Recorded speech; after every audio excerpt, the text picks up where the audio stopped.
The subcompact category of cars has really had a revitalization over the last year or so.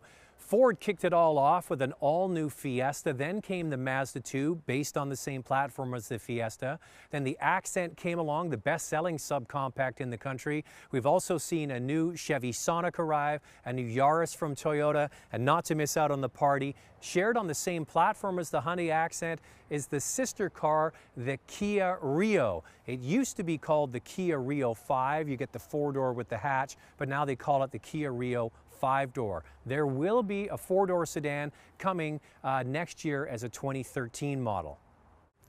Well, how does the Rio differ from the Accent? They both have the same wheelbase, they're based on the same platform, have the same engine and transmissions, but the way that Kia has gone around designing this car really fits in with the rest of their approach. You've seen it with the Sportage and the Optima, much more sporty looking vehicles. You have Peter Schreier, the head designer for Kia, used to be the head of Volkswagen and Audi, and you can see that European influence with this car. Actually, if you look at this car from a distance, it doesn't look too dissimilar to the Ford Fiesta or the Mazda 2. And the Fiesta, by the way, is the second best-selling car in Europe, so there is sort of a European resemblance.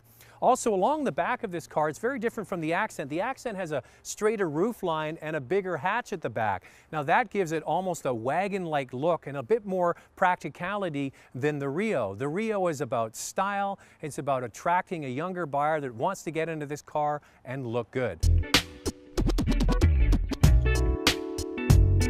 Now, this Kia Rio comes with the same engine as the Accent from Hyundai, which is also used in the Veloster from Hyundai.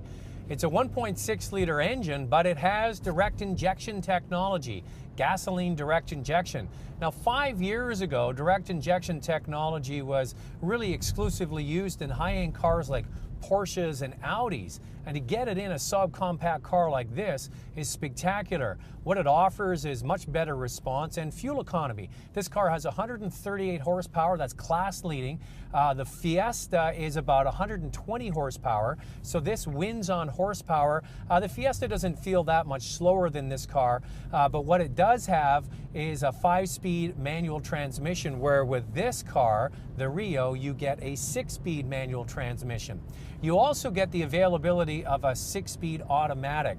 With this car, you get excellent mileage. On the highway, it's capable of getting 4.9 liters per 100 kilometers. Because it's a small car, you can throw it in and out of traffic, you can park it anywhere, and that really is an attractive point with a subcompact car, a runabout in the city that makes your life easy. This car is actually one of the bigger in the subcompact class. It's almost compact car dimensions, similar size to cars like the Corolla and the Civic. So you get a lot of car for your money, a bigger car for your money, a powerful car, and that's why the Koreans continue to sell more and more cars every year.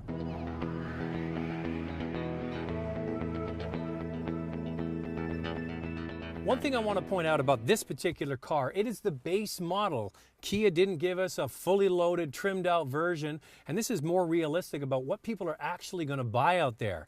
Now, Accent is sold from Hyundai for a couple of $1,000s less than this vehicle, but Kia decided they're going to offer more standard equipment and charge a slight premium for the car, because the reality is a lot of people don't buy the base model. They get a couple of trim levels up, so Kia thought, let's just go that route. Instead of having, cars on the lot that nobody will buy, we'll give them the car that they want right out of the gate. Starts at $15,595, and for your money, you get a lot inside the Rio. For example, you get steering wheel controls for the radio, you get Bluetooth connectivity, you get volume, you get cruise control, you get a trip computer. In addition to that, you get satellite radio. Down here, you get a USB or an iPod jack. The biggest selling feature in my books, heated seats. You get heated seats as standard equipment, and the seats are comfortable. Now, the steering wheel tilts, but it doesn't telescope, which is a bit frustrating. Now, compared to a car like the Fiesta, similarly equipped is about $1,000 more, but with the Fiesta you get something that you don't get in the Kia, and that's a soft touch dash. This vehicle has hard plastic, all across the dash. It has a slightly softer armrest in the center, but it doesn't on the driver's side. So when you're driving along in stop and go traffic for a long period of time, you've got your elbow on the door, and after a while, I know it sounds kind of silly, but it's true, it starts to get a little bit uncomfortable.